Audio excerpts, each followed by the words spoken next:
আমার এক কাহিনী মনে উঠছে। আমি এক পাইলটকে চিনি, তো আমি কথায় কথায় ওকে জিজ্ঞেস করছিলাম যে তুমি পাইলট, এত বড় শিক্ষিত, তুমি ডাবল টাকার চালাও, বড় বড় ফ্লাইট চালাও, দূর দূর যাও, তুমি এরকম হলে কি করে? আমাকে বলতেছে মৌলানা मैंने अल्लाह को करीब से देख के हुआ, আমি আল্লাহকে কাছের থেকে দেখা তারপরে এরকম হয়েছে। আমি বললাম যে তুমি আল্লাহকে কাছের থেকে দেখলা মানে?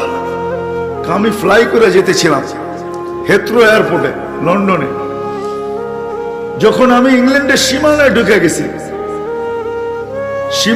গেছি, হেথ্রোতে আমি ল্যান্ডিং করব, সীমানায় যখন ঢুকে গেছি, তো আমি বটনে পুশ করে চেকিং করে, এর আগে চেক করে যে সবকিছু ওকে আছে কিনা। তো আমি বটন চেক করতে যাই, দেখি আমার চাক্কা নামবে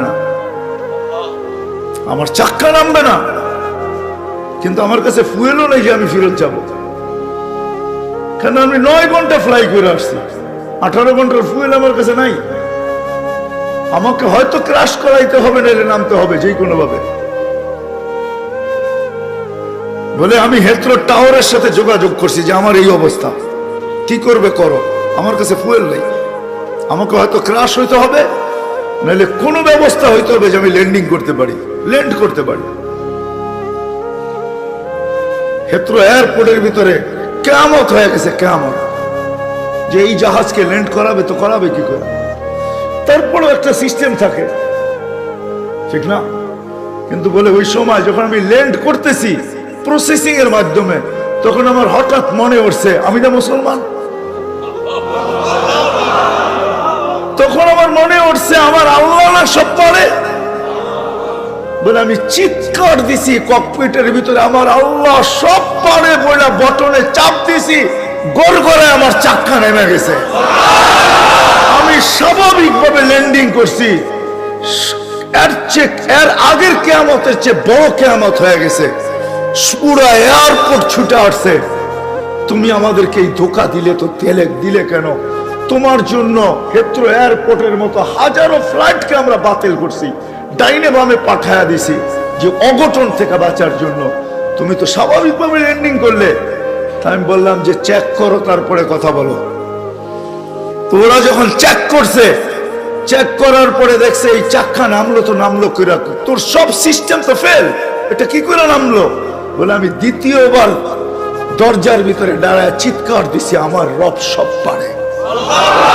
তখন আমি এয়ারলাইন্সের মালিককে, এয়ারলাইন্স চালাদেরকে চাবি বুঝাইয়া দিছি, লও তোমাদের চাবি, 4 মাস পরে চাবি আমি হাতে নিব, যদি দেও, এর আগে নিব না।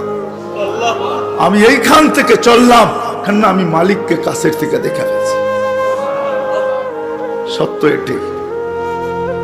এটাই, আমি আপনাদেরকে এই সন্ধানে দিতেছি, সত্য এটাই। এই জন্য আমিও দেখা বলতেছি যে এই দেশের মাটির সাথে, মানুষের সাথে আল্লাহর ভালোবাসা আছে।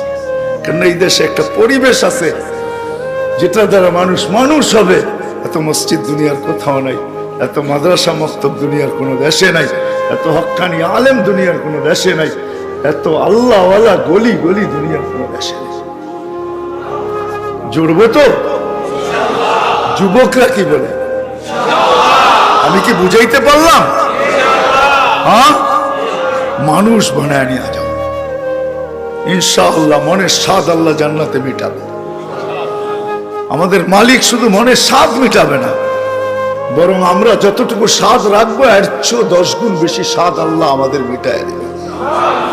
আমাদের মালিক বড় মালিক, আমাদের আল্লাহ বড় আল্লাহ। হ্যাঁ, আমাদের মালিক বহুত বড়,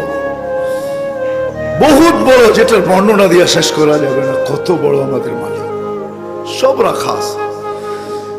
যুবক, একটু সহ্য করো। হ্যাঁ, দুর্গন্ধময় জায়গা দিয়া যাইতে কারো কাছে রুমাল না থাকলে যেরকম নাক চাইপা ধরে আর দ্রুত পার হয়, ঠিক এই ছোট জীবনটাকে এইভাবে পার করো, 4 জিনিসের সাথে সংযুক্ত করা। ইনশাআল্লাহ তুমি ওই যুবক হইয়া ফিরবে, ওই যুবক। আমি আজকে এক জায়গায় বলতেছিলাম যে ওই আমার মনে হয়, আমি বলি যদি ওলামা আমার উপরে আঙ্গুল না উঠায়, তুমি ওই যুবক হইয়া ফিরবে আল্লাহ আল্লাহর রহমতের আঁচলের নিচে তোমাকে রাখবে। যেরকম মা সন্তানকে আঁচলের নিচে রাখে, আল্লাহ তার রহমতের আঁচলের নিচে তোমাকে রাখবে। ওই যুবক হয়ে ফিরবে। করবো তো পাক্কা? সবাই কি করব? মসজিদে সময় দিব,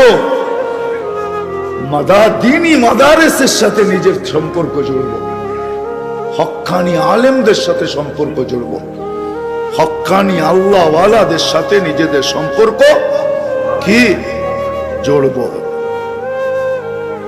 নিজেদেরকে বাঁধবো, চার জায়গার সাথে বাইদা রাখবো।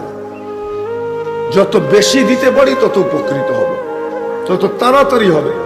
কিছু মেশিন আছে, কিছু সিস্টেম আছে, হ্যাঁ কিছু সিস্টেম আছে তাড়াতাড়ি হয়, কিছু সিস্টেম আছে স্লোলি হয়, ঠিক না? আস্তে আস্তে হয়, সময় লাগে। আবার কিছু আছে কি খুব দ্রুত হয়। ইনশাআল্লাহ যত বেশি সময় দিব তত বেশি আল্লাহ আমাকে মানুষের মতো, মানুষ তত দ্রুত গতিতে বাড়াবে। আল্লাহ আমাদের সবাইকে আমল করার তৌফিক দান করুন। ওমা আলাইনা ইল্লাল বালাগ।